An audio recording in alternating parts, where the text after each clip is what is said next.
آج کل ملک پاکستان کے اندر جہاں سیلاب آیا نا، تو اسی سیلاب کے اندر سے کچھ گندے کیڑے نکلے، اور وہ کیڑے ایسے ہیں کہ جو اللہ کے اولیاء اللہ پر معاذ اللہ بھونکتے ہیں، ان پر زبان درازی کرتے ہیں۔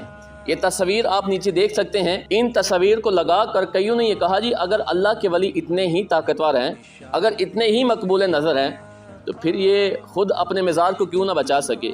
تو ان سے میں سوال کرنا چاہتا ہوں کہ 1941 کے اندر خانہ کعبہ کے اندر جب سیلاب آیا تھا، اور اس سیلاب کی وجہ سے خانہ کعبہ کی حرمت ہوئی تھی، اور خانہ کعبہ کے اندر جو چیزیں تھیں وہ بکھر گئی تھی، اور پانی جو ہے یہ حجر اسود کا، خانہ کعبہ کا، مقام ابراہیم کا بوسے لینے آیا تھا۔ تو کیا پھر بھی آپ یہ اعتراض کرو گے کہ اگر وہ رب ہے اور واقعی سچا رب ہے، پھر اپنے گھر خانہ کعبہ کی حفاظت کیوں نہ کر سکا؟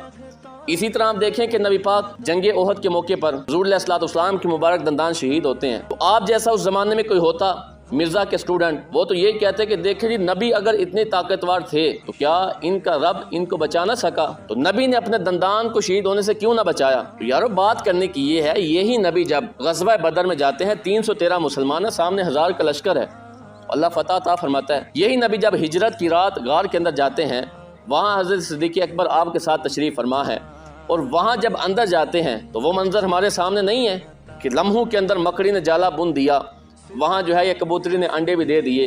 یہ اللہ کی منشا ہے، وہ جب چاہے، جہاں چاہے، جیسے چاہے، اس کی حکمت ہے، وہ عمل فرماتا ہے۔ چاہے وہ کسی ایک اللہ کے ولی کے ذریعے، حضور غوث اعظم رضی اللہ تعالیٰ عنہ آپ کے ذریعے 11 سال ڈوبی ہوئی کشتی کو نکال دے، اگر وہ چاہے، اس کی منشا یہ ہو کہ جتنے بھی مزارات ہیں یہ اللہ کے گھر مسجدیں ہیں، کیا مسجد اسلام کے اندر نہیں ڈوبی؟ آپ وہاں بھی اعتراض کرو نا۔ بات یہ ہے کہ یہ اعتراض دراصل ملحدین کو رستہ دیتے ہیں۔ وہ لوگ جو کہتے ہیں کہ رب ہے ہی نہیں ہے، اللہ کے وجود کو ہی نہیں مانتے، ان کو یہ رستہ دیتے ہیں۔ وہ مسلمانوں پہ اعتراض کریں گے کہ مسلمانوں تم بڑا کہتے ہو ہمارا رب طاقتور ہے، تو پھر وہ اپنے گھر مسجد کو کیوں نہ بچا سکا؟ تو پھر اس وقت جو آپ ان کو جواب دیں گے نا کہ اللہ کی حکمت، اللہ کی منشا ہے، جیسے چاہے، جب چاہے وہ عمل فرماتا ہے، تو ہمارا یہاں بھی ہمارا پھر یہی جواب ہے کہ اللہ کی حکمت، اللہ جس ولی سے چاہے، جب چاہے لوگوں کی مدد فرمائے، اور جب اس کی منشا نہ ہو پھر اللہ کی مرضی ہے کہ اللہ جیسا مرضی معاملہ عطا فرمائے۔